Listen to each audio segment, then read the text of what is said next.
Hola, ¿qué tal? Bienvenidos a Conjetura Verosímil. Ya sabéis que aquí estudiamos siempre por placer, pero no solo por placer, aunque las lecturas que yo os traigo, como esta de hoy de Terry Eagleton, la estética como ideología, pues para mí constituyen un verdadero placer. Voy a hacer sin más un ligerísimo comentario de unas cuantas cuestiones o consideraciones que aparecen en este maravilloso libro y que creo que son de un interés especial para nuestra manera de vivir y más en este mundo contemporáneo.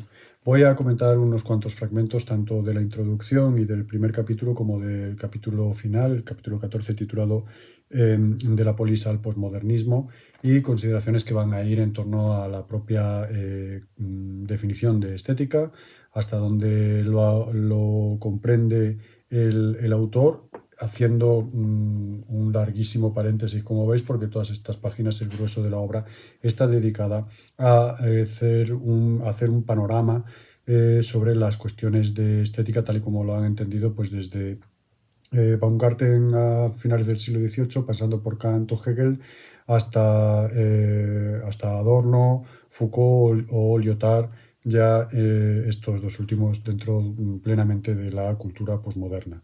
Bien, en primer lugar, aquí tenéis, os voy a ir dejando como siempre los textos por aquí para que el visionado sea un poco más interesante. En la introducción nos dice: esta obra no es una historia de la estética. De hecho, no son pocos los teóricos de la estética que se pasan por alto. Incluso los pensadores que son objeto de mi interés no lo son a la luz de sus textos estéticos más obvios.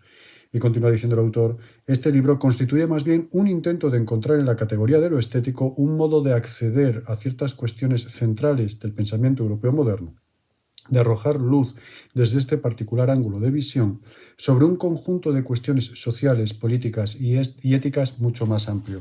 Con estas consideraciones entronco yo personalmente con respecto a los vídeos que vamos colgando en el canal poco a poco, pues con la lectura que hicimos del libro Las venas del dragón de Chantal Meillard, que como veis pues también daba una lectura política, social y ética a los aspectos estéticos, aunque en este caso nos vamos a centrar en el mundo evidentemente occidental. El autor continuará en la página 53 explicitando aún más su tesis y dirá: mi tesis, sin embargo, es que lo estético, entendido en cierto modo, también proporciona un poderoso e inusual desafío y una alternativa a estas formas ideológicas dominantes, razón por la cual se revela como un fenómeno eminentemente contradictorio. Estas formas ideológicas dominantes a las que se va a referir a lo largo de todo el libro van a ser principalmente el absolutismo, el fin del Ancien Régime en el siglo XVIII, y contradictoriamente la propia sociedad burguesa que sigue al antiguo régimen pues también va a constituir una especie de némesis o de contrario de la estética como forma ideológica dominante, por seguir con la expresión de nuestro autor, de Terry Eagleton. En cualquier caso, en el capítulo 1 vemos que la estética, dice, nace como un discurso del cuerpo. En la formulación original del filósofo alemán Alexander Baumgarten, el término no hace referencia en un primer momento al arte, sino tal y como sugeriría a la aísthesis griega, que ya hemos visto en el vídeo anterior de Chantal Maillard, a toda la región de la percepción y la sensación humana, en contraste con el dominio más espiritualizado del pensamiento conceptual. Entonces, teniendo presente que el enfoque que va a dar el autor a su estudio de la estética va a trascender las propias consideraciones artísticas y a resituar la propia corporalidad del ser humano en el centro de sus especulaciones, pues teniendo esto en cuenta pasamos ahora sí a cuestiones que más me interesa resaltar de este último capítulo 14 de la polis al posmodernismo. Este capítulo se podría dividir en tres partes.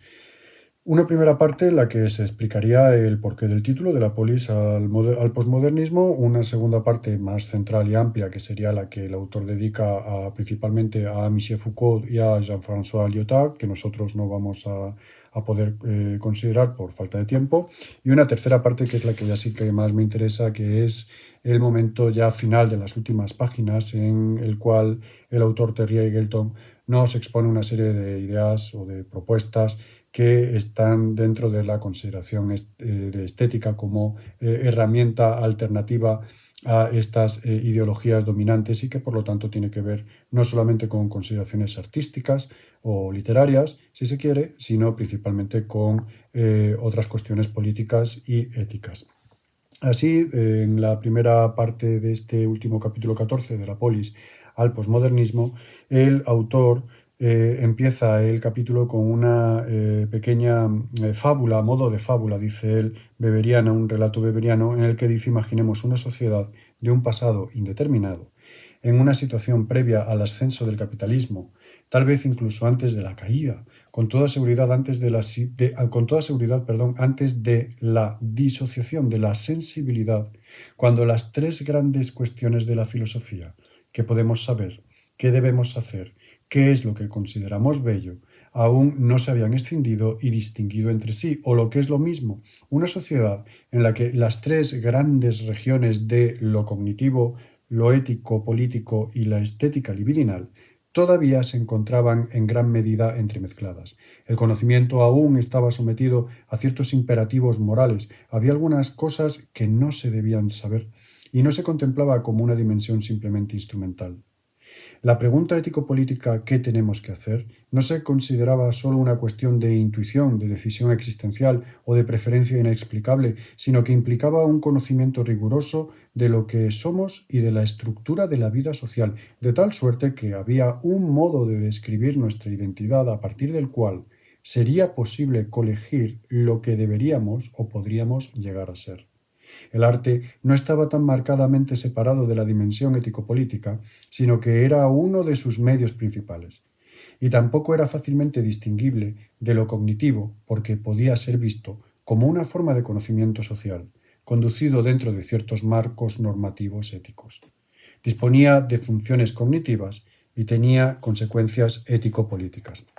Bien, hasta aquí esta pequeña fábula, como dice el autor, que a mí me gustaría poner en relación con el maravilloso e impagable análisis que hizo en su día el maravilloso también profesor Quintín Racionero en unos seminarios acerca de filosofía antigua y medieval que están en YouTube. Yo os animo a que si estáis interesados en el tema, os veáis esas decenas y decenas, cientos sin duda de horas maravillosas, y en ellas el profesor Racionero defiende una tesis que es precisamente de lo que se trata en esta primera página del último capítulo, y es que lejos de asumir las posiciones del positivismo que hacen una división o una compartimentación estricta del conocimiento y de las posibilidades de lo humano, el estudio de la antigüedad, si a algo obliga, es a que todas estas consideraciones que a nosotros se nos han dado ya separadas, pues la ética separada de la política separada de la teoría del conocimiento, la teoría del conocimiento separada incluso de la praxis científica, pues en ese primer momento todo estaba amalgamado y confundido de manera tal que las fronteras entre lo que era filosofía, lo que era arte, lo que era política, lo que era religión, pues estaban contaminadas esas fronteras. Creo que esa es la expresión que el profesor Quintín Racionero hace. En cualquier caso, el profesor Terry Eagleton en su libro nos llama la atención acerca de que el sistema que continuó fue que siguió a esa amalgama, pues lo podríamos considerar como lo moderno, lo actual, en ya la separación de esos ámbitos del qué podemos saber, qué debemos hacer o qué es lo bello, ya sí escindidos y distinguidos entre sí. En la siguiente página, en esta página 248, desde luego va a hacer una consideración que me parece fundamental, y es que no hay por qué considerar ese pasado como algo positivo y esta separación o distinción como algo negativo, porque de hecho llama la atención acerca de cómo la ciencia liberada de la teología pues ha podido alargar la esperanza de vida en Occidente, ¿no? Y que ese ataque revolucionario de la ciencia pues no podría haber tenido lugar si no se hubiera diferenciado claramente del ámbito religioso de la teología. En cualquier caso, y me interesa más este punto, en la página 449 leemos que el momento del que estamos hablando no es otro que la modernidad, ese momento marcado por la disociación y la especialización de estas tres esferas cruciales de actividad. Es entonces cuando el arte se independiza de lo cognitivo, lo ético y lo político. Sin embargo, el modo por el que llega a serlo no deja de ser paradójico, consigue curiosamente la autonomía frente a las restantes esferas, integrándose en el modo capitalista de producción. Y continuará más adelante diciendo: si es independiente el arte, y lo dice entre comillas eso de independiente, si es independiente es porque ha sido engullido por la producción de artículos de consumo. Aunque el mismo arte pueda ser un objeto de interés progresivamente marginal, la estética no lo es. La estética nace en el momento real en el que desaparece el arte como fuerza política y florece en el cadáver de su relevancia social. Dice más abajo, es un cierto modelo ideológico que puede ayudar a salir de una situación desastrosa, un desastre que ha excluido el placer y el cuerpo, ha reificado la razón y ha vaciado por completo la moralidad. Ese desastre, por lo tanto, se tiene que resolver, o existe una posibilidad de resolución desde las consideraciones de la estética para volver a incluir lo placentero y lo corpóreo, a volver a contemplar la razón desde ese punto de vista puramente corporal y no como una cosa, no como prácticamente un subproducto del sistema de mercancías, y para volver a rellenar por completo de consideraciones morales esa razón y ese cuerpo. Y continúa diciendo, la estética brinda la posibilidad de invertir esta división del trabajo, la división positivista en especialidades y compartimentos estancos que aparentemente no tienen ninguna relación entre sí, conectando de nuevo estas tres regiones entre sí, aunque cobrándose un precio demasiado alto por su generosidad. Permite la interrelación de estos discursos, engullendo de manera efectiva los otros dos.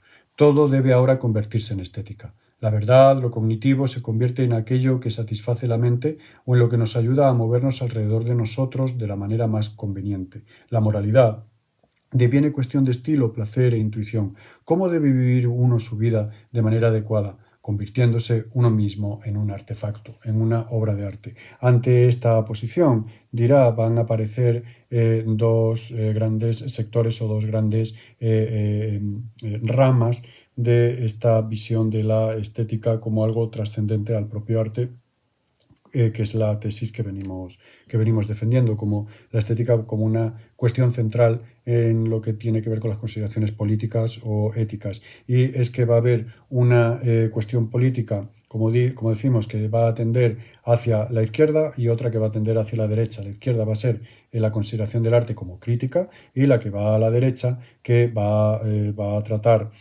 más detenidamente en la página 451, que va a centrarse más en el arte como autonomía estética. Una autonomía estética que, llevada a su extremo más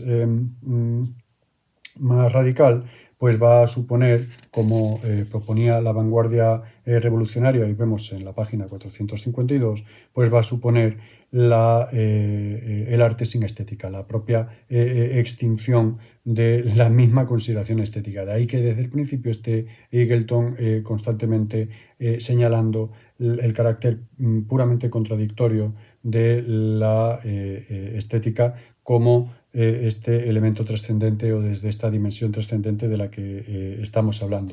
Un pensador como Adorno evidentemente verá esto como una catástrofe y se revolverá contra las consideraciones de la posibilidad de que exista un arte en contra de sí mismo, un arte que no tenga en cuenta las consideraciones de la estética. Y lo mismo sucederá en el desarrollo de la propia vanguardia. La propia vanguardia va a tener un elemento negativo y un elemento positivo, o por decirlo como dice el propio Terry Eagleton, un enfrentamiento entre, por ejemplo, Brecht y el dadaísmo.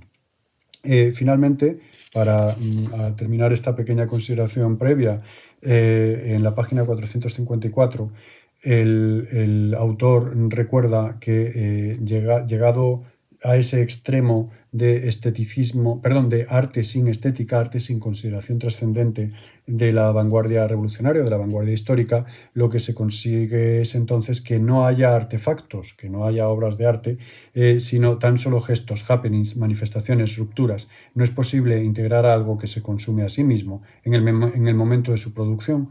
En resumidas cuentas, la vanguardia positiva entiende que la cuestión de la integración permanece o sucumbe en el mismo destino en un movimiento político de masas. La respuesta que ofrece la vanguardia a lo cognitivo, lo ético y lo estético es bastante inequívoca. La verdad es una mentira, la moralidad apesta, la belleza es una mierda. Y, por supuesto, tiene toda la razón. La verdad es un comunicado de la Casa Blanca, la moralidad es la mayoría moral, la belleza es una mujer desnuda anunciando un perfume.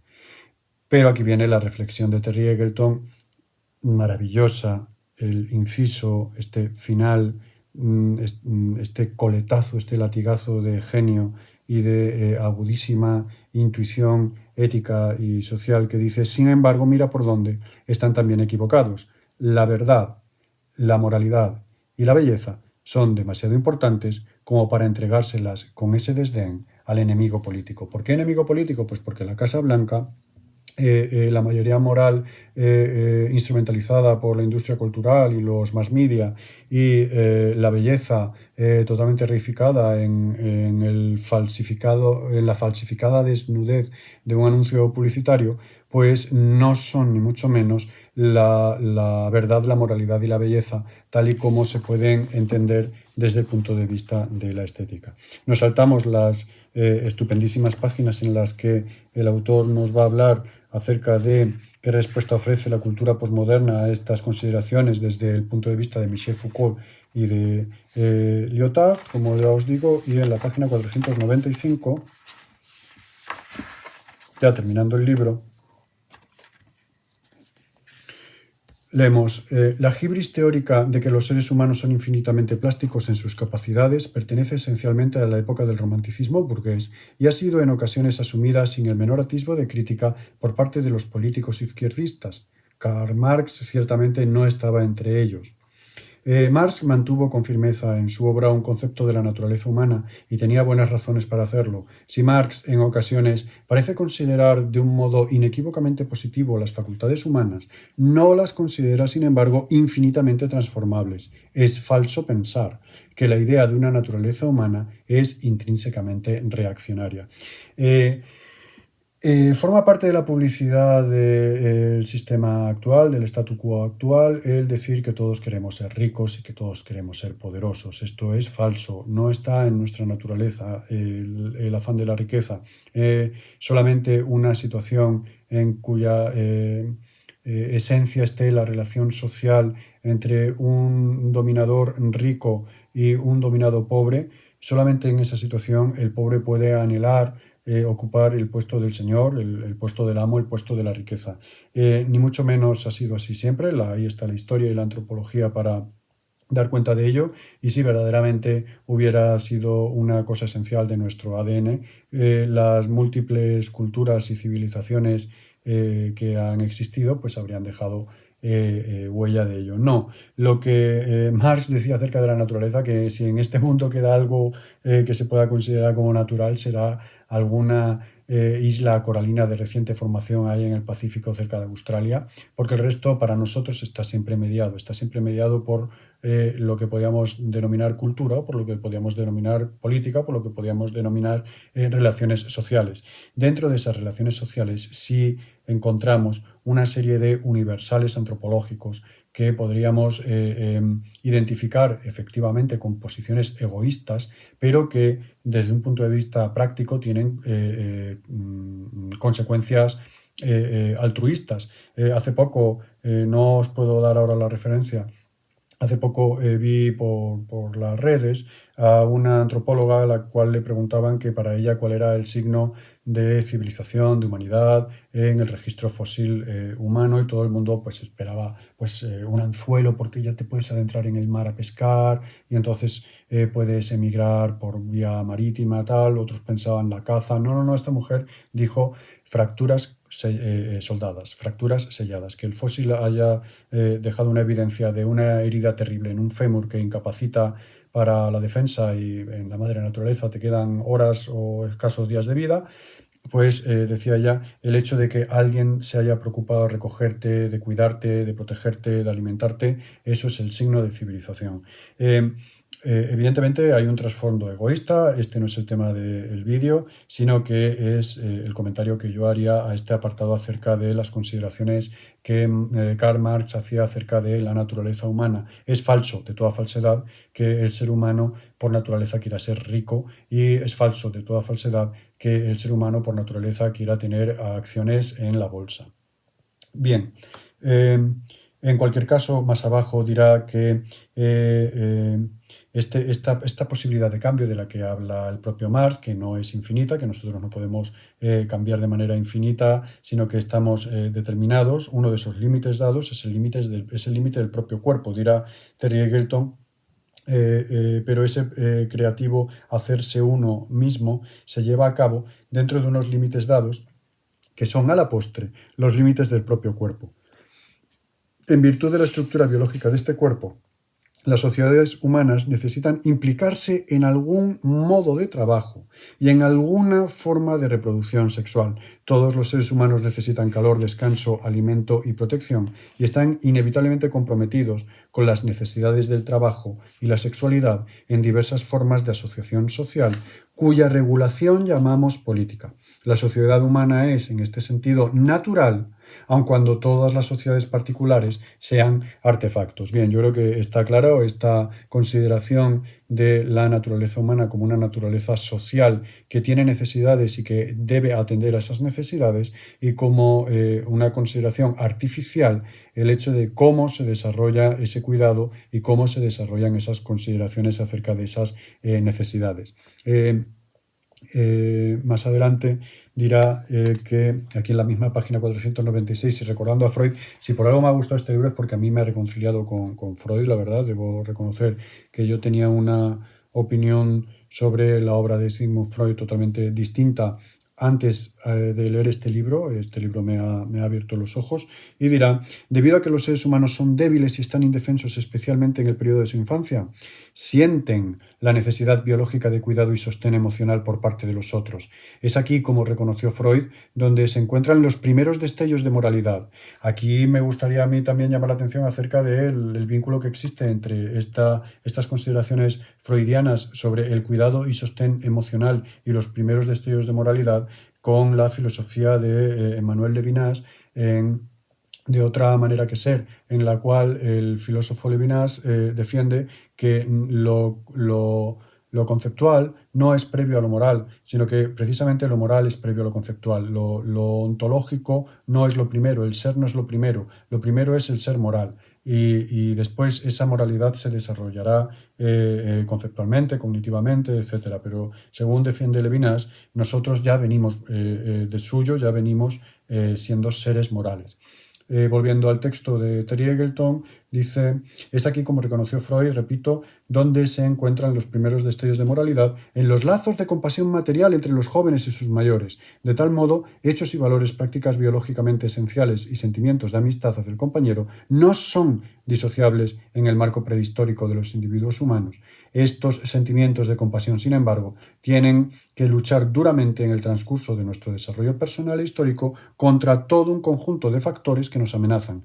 No solo, si tenemos que creer a Freud, contra nuestra agresividad y hostilidad originaria, sino también contra las condiciones impuestas por la dura necesidad de trabajar, así como contra el conflicto y la dominación que se originan cuando la apropiación de la plusvalía proveniente de los frutos de ese trabajo sienta las bases de la sociedad de clases.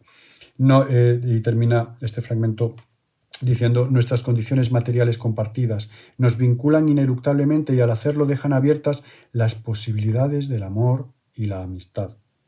No es necesario afirmar en una era nuclear que la amistad y la supervivencia biológica van de la mano, que debemos, como dice Auden, amarnos o morir. Ahondando en estas consideraciones de la cultura, en la página 497, va a decir el autor Terry Eagleton que la lucha política que surge en este punto se entabla entre aquellos que desean cambiar las fuerzas de producción hasta el extremo de permitir que la vida social se convierta en un fin gratificante en sí mismo, y aquellos que, por perder mucho ante una perspectiva semejante, resisten mediante la violencia y la manipulación.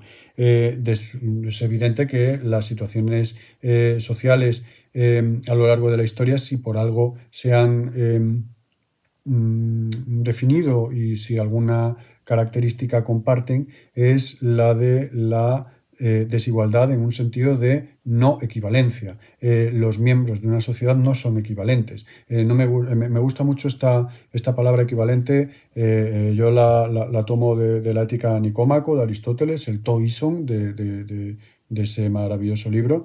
No me gusta hablar de democracia porque está muy manida, muy manipulada precisamente por este sector que dice Terry Eagleton, que son aquellos que por perder mucho ante una perspectiva semejante resisten mediante la violencia y la manipulación. La palabra democracia ha sufrido más que ninguna otra desde finales del siglo XIX, pero muy señaladamente después de la Segunda Guerra Mundial, esa violencia y esa manipulación, de tal manera que precisamente la gente que sale en televisión defendiendo la democracia precisamente tiene otros valores. Entonces, para usar otra palabra, a mí me gusta hablar de equivalencias. La estética permite evidenciar esa falta de equivalencia, denunciarla y, por lo tanto, poner la posibilidad de trabajar para su realización.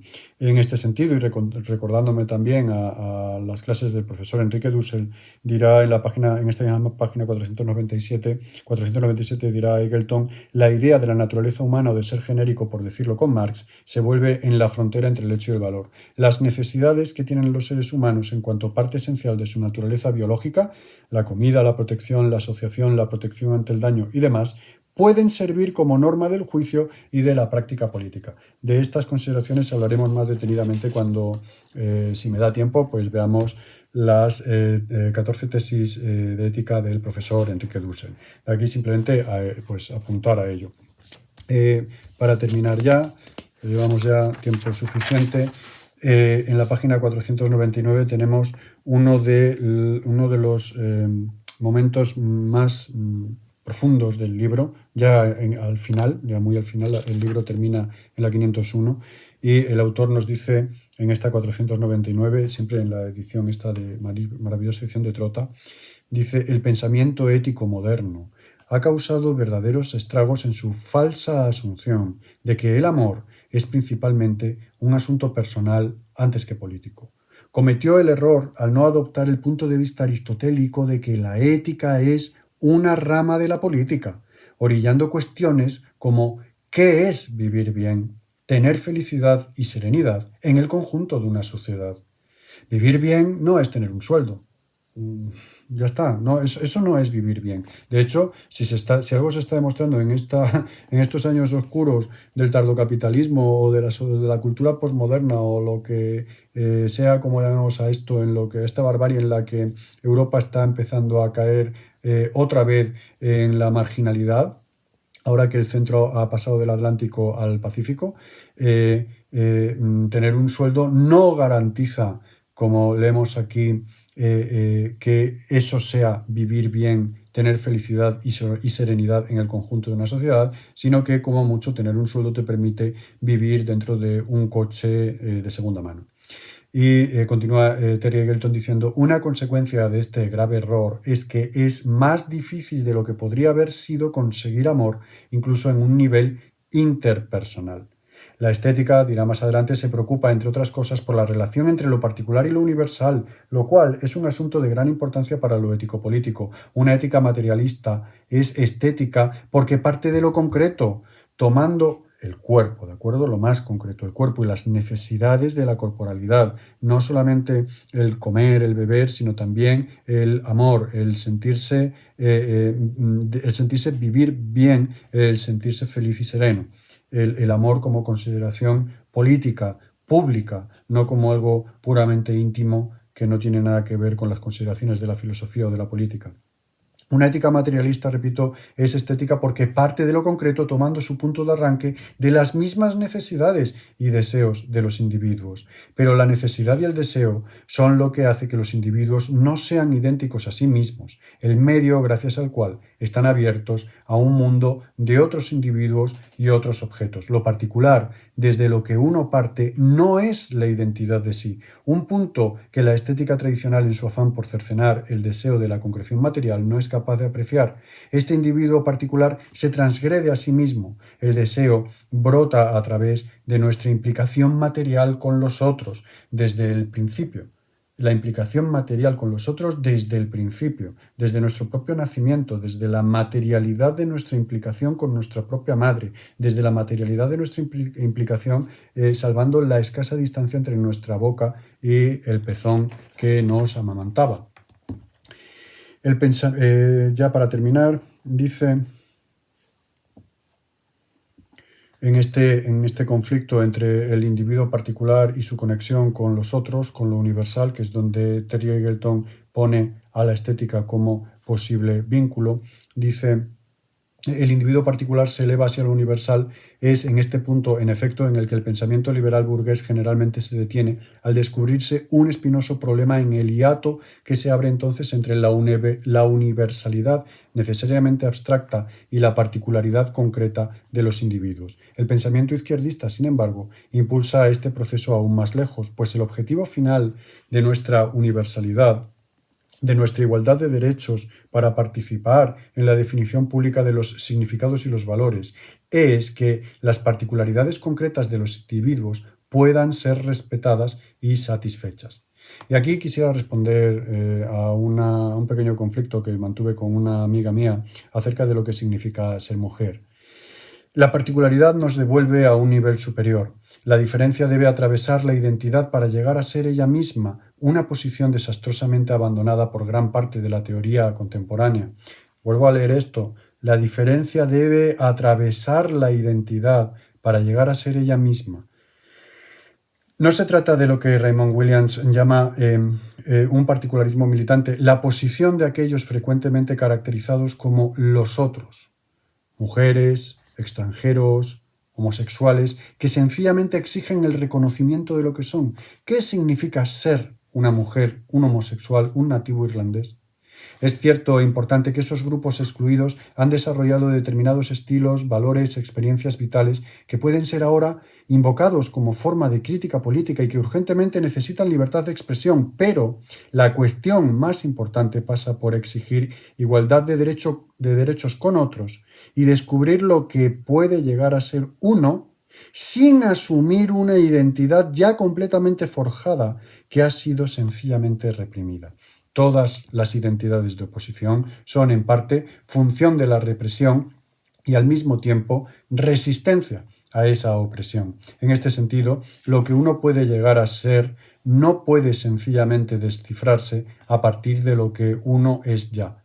El privilegio del opresor es el de decidir lo que será. Es este derecho el que también deben reclamar los oprimidos, que debe ser universalizado.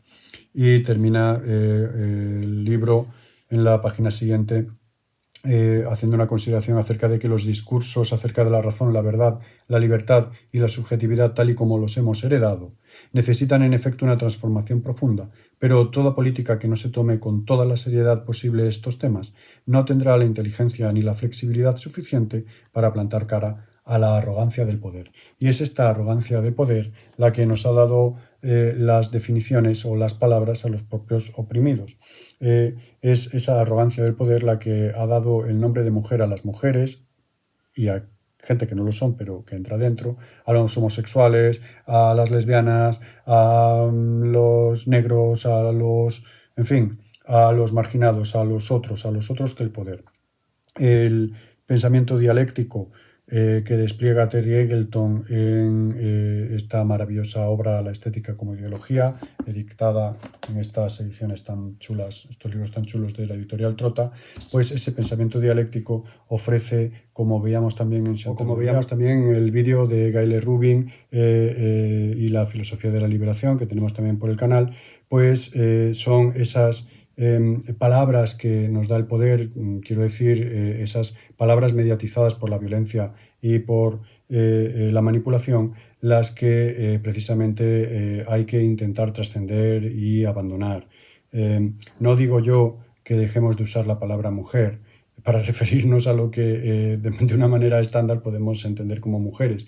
Digo que la estandarización de esa palabra o la conversión de esa palabra en eslóganes y en pancartas, pues creo que le hace un flaco favor precisamente a las posibilidades revolucionarias y de resistencia ante la opresión para convertirse en una función más, no querida y no buscada, desde luego indirectamente, pero para convertirse en una función más de la represión que precisamente pues, el oprimido pues, quiere eliminar.